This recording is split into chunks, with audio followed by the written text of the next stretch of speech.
So a question we had, somebody was asking us to talk specifically about York University, and we have a couple of these specific questions which normally we will email your reply to, but I thought we might as well answer this one because we have our own resident York graduate in Karen, so she's just going to talk about her experience. In Canada, we are a very safe country. So in York University, they do have security staff that is available, and they're on call, so that's one thing. And also, as I've commuted and do know people who lived on campus at York University, they felt safe all the time. Everything, there are some underground tunnels which you may want to avoid, perhaps, if you feel unsafe, but generally speaking, a lot of the resources that are available, everything's well lit. In most cases, it's in areas that are not well lit where people may feel unsafe and may feel threatened. So if you avoid the underground tunnels, if you don't stay in the parking lots for longer than you need to, then there shouldn't be a problem. And that's the same case for anything. Even in your own country, there may be some cases where you may feel unsafe out late at night, and so you do take the same precautions. I don't consider that to be anything out of the ordinary, and going to York University has been one of the best experiences of my life, and it's a great school. So I wouldn't take it out of consideration in terms of just that small detail. And just overall, I know that Canada is a relatively safe country, and also there are just some common practices that you know as an international student. If you're unfamiliar with the area, try and inform yourself as much as possible. If not, make sure you have the appropriate emergency contact details. So know that if you have an emergency or need to contact the police, that you need to dial 911. The other thing that for me as an international student is I always traveled in groups, especially in places that I wasn't familiar with. I just felt a little bit safer when there were groups together. So there are those common practices. I think it's normal for a lot of schools, as part of their orientation activities, they let you know and they give you some best practices in case this is the first time you're away from home and by yourself. It's just better to be proactive and try and control the situation as much as possible and avoid any places where you may feel unsafe. Now, there was another question to compare costs between residence and homestay. And as someone who has worked in residence for 3 years, that is really one of the largest benefits of residence is that, one, you're on campus, which lessens your commute and travel time. And it's a lot safer to have the student population there with residence dons or RAs who live in the residence with you to keep you safe, secure, as well as to give you some social programming and whatnot. Yeah, and just to touch on homestays, for some people, they may choose a more independent way of living. So living on campus allows you a bit more freedom. If you are choosing the homestay option, it may be a cheaper option, but in some cases you may not want that sort of extra attention, being in an environment that may require you to report home at a certain time or what have you. But that, again, that would depend on the homestay, that person that you're staying with. Perfect. We have a couple of questions about what are the job opportunities like after graduation, and someone also asked that the sort of time period that you have that you must apply within 90 days of graduation, whether or not you have to have gotten a job in that time. So for the first point of what are the job opportunities, there are lots of job opportunities available here in Canada. I know that it's fairly competitive here in Ontario as well as Quebec. And in Western Canada, there are a lot more opportunities, so you may wish to consider that. But you can also get in touch with the careers department at your schools and ask them for help on where you can find jobs. To expand on that, to, I guess, increase the likelihood of employment, I would only suggest to apply for work permits ahead of time or as far ahead of time as possible. Employers like to see that you've taken the initiative and that it's not going to be a super lengthy process for them. So if you have things prepared and show that you're eligible to work, I don't see any reason or difference of how they will look at you as an international student versus a recent grad as a Canadian citizen. Yeah, and for any students who are looking for graduate studies, for example, you may have a lot of work experience in your country. You can still take those skills and bring them to Canada, and we definitely welcome that. You will need some experience working in Canada, so you will need to apply for work permits or anything like that, but any experiences that you do have are just as important. So just because you may have worked in your home country doesn't make you any less eligible than somebody who works in Canada. I know a lot of schools as well are very helpful in terms of job opportunities within the school. So if you're unable to find any job opportunities at, for example, companies or organizations and institutions, I know a lot of schools provide job opportunities, maybe at their admissions office or things like that. So there are opportunities at school. Right. Actually, I guess the hardest or the most difficult part of the process is finding the opportunity and knowing sort of the step-by-step process of applying and how to go through interviews and whatnot, because this is different per country and per culture. So I guess a tip there would be to understand how Canadians do job applications and job search. So which websites to look, how to structure a resume that works for, I guess, this Western culture, as well as sort of the interview process of how to answer questions, how to bring your experience that you already have into the current situation. But don't worry, this is something that still a lot of Canadians who live here are struggling with. So as an international student coming into the country, just make note that you do have to learn the system to basically work and play in the system. We have a question here that I think Deb will be able to help us about. We have a student here that went to the University of Malaysia, which is an English language university, and they're wondering if an IELTS or a TOEFL test is required for them, and sort of what, I guess, to make it a general question, what are the necessary requirements if you go to an English language university in your home country? Again, every university will have different requirements, but if you have done a full 4 years in that English, whether it be at the university or high school level, you won't need an IELTS or any other English equivalency. If you've only done 1 or 2 years at the university level, they will require some kind of English equivalency. Perfect. We have a couple of questions here about maybe families that are intending to move here to Canada, so parents are looking to go back to school as well as having their children go back. And their questions were about scholarships. So are there any scholarships available for me? In answer to that question, you can reach out to your school to see what opportunities there are. I know that for a few scholarships we have on our site, there are certain requirements. So if you are a parent, you will be eligible for a certain award. And so you might be eligible for those opportunities. Another great source of scholarships for international students are various different cultural associations. So you may be eligible for those scholarships based on your heritage. And there are, due to the multicultural environment here in Canada, there are a lot of cultural associations. So people who have come a couple of generations back like to give back to the incoming community. So you might be able to find some scholarship opportunities there. Somebody was wondering about transfer courses. So they're saying that they're currently doing an economics degree in their home country, and they're wondering if it's possible to do the same degree in Canada. Okay. Based on the requirements that you have, what I would recommend is, first off, just have a look at studyincanada.com just to see what schools do offer the economics program. And that will give you an idea of which schools you will need to contact.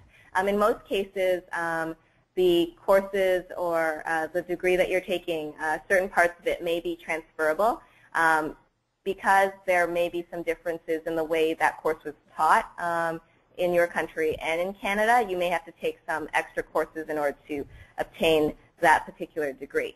So transferring, I would say, is possible, but you would need to contact the school just for clarification and more information, because there may be some other things you may need to add to your application in order to be accepted. Perfect.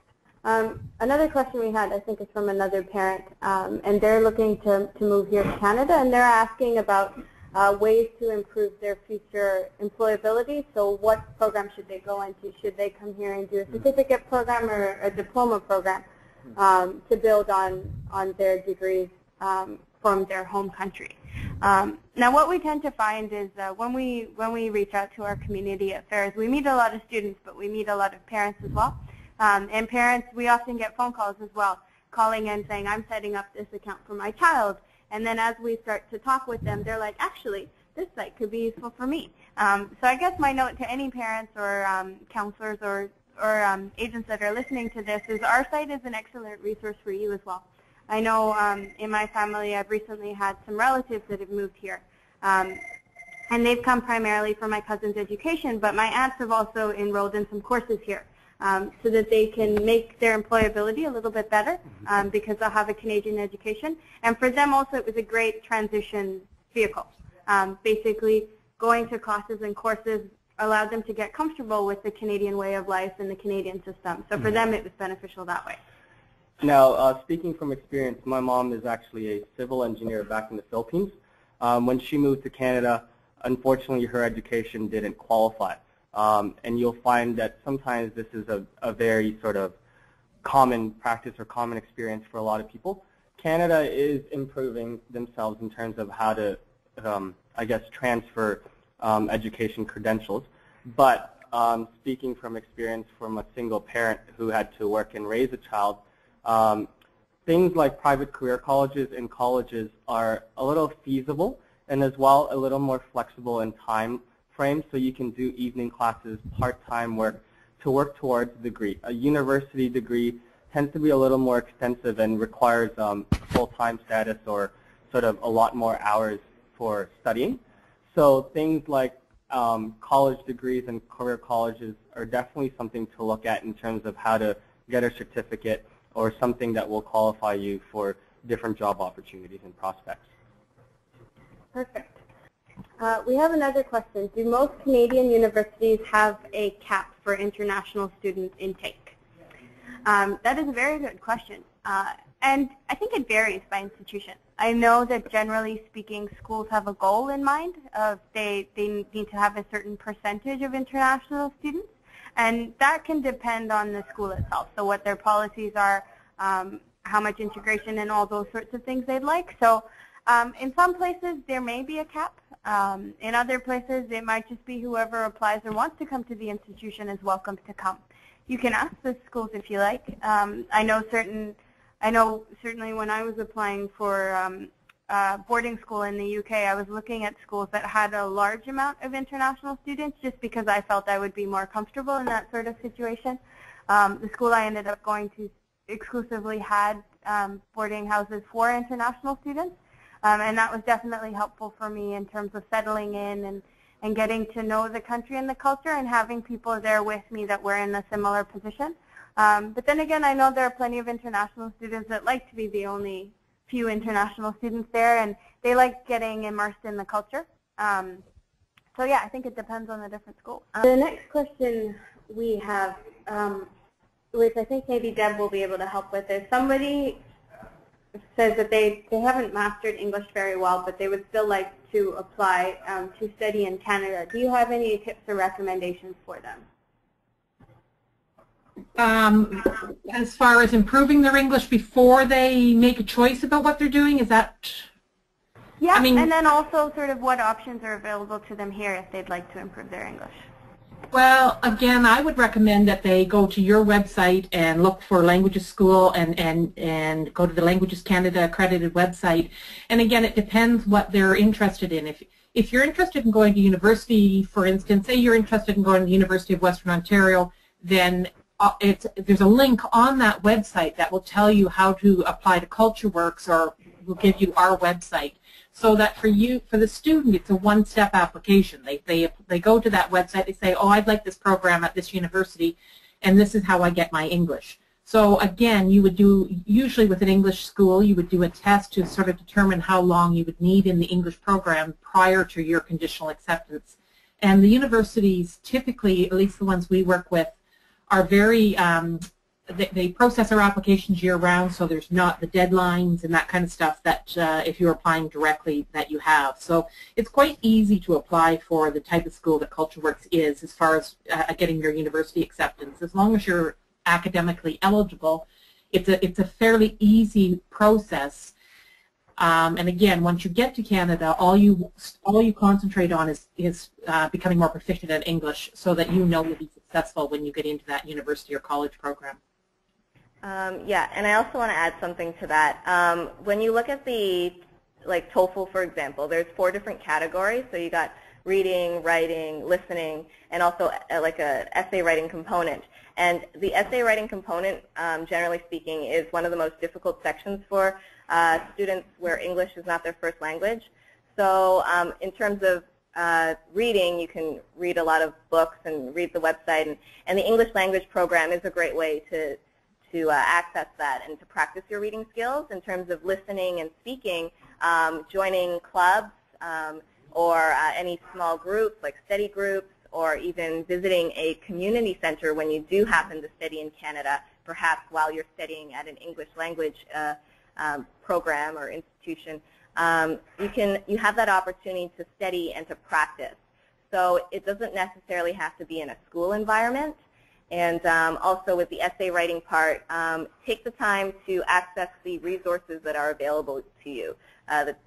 The professors or teachers at the English language program, or there are writing centers that are available at many schools, and that's a great way for you to get some help on your essay. They can't write the essay for you, but they can give you guidelines and help improve your grammar and tips and things like that. So. And also, I would highly recommend for a student that, especially students whose English is quite low, I would highly recommend that no matter what they choose as far as a program, that they choose a homestay, because that's the fastest and easiest way to immerse yourself in the English language, where you must speak every day. And the homestays usually, if it's a good program, they're very, very supportive, and they'll do everything to help you improve your English. Yeah, and I definitely agree, because I visited Africa for a while, and I had a homestay option, and I stayed with a family there. It's a great way to learn the culture, because I ate a lot of the traditional foods. I didn't learn too much of Chichewa, but that was also because they spoke English at home as well, so I didn't get a lot of practice for that. But what was helpful for them was they got to practice English. So yeah, if you would like to practice English, I definitely agree with Deb. The homestay option is good for that. I've also found that it's quite nice to listen to people speak in the language that you're looking to. So that could be through radio programs, podcasts, television programs, or even things like this webinar. If you feel that you were able to follow along fairly well, that's probably a good sign. We are known in our office for speaking very quickly, so if you manage to keep up with us, that's a good sign. But yeah, especially with things like these types of presentations, it's always good to see what's written on the screen and connected to what somebody is saying. But there are definitely things that you can do online to find more resources. And as both Deb and Karen have said, even from my personal experience, if you immerse yourself, do something like a homestay, the best way to learn a language is when you have to apply it. Yeah.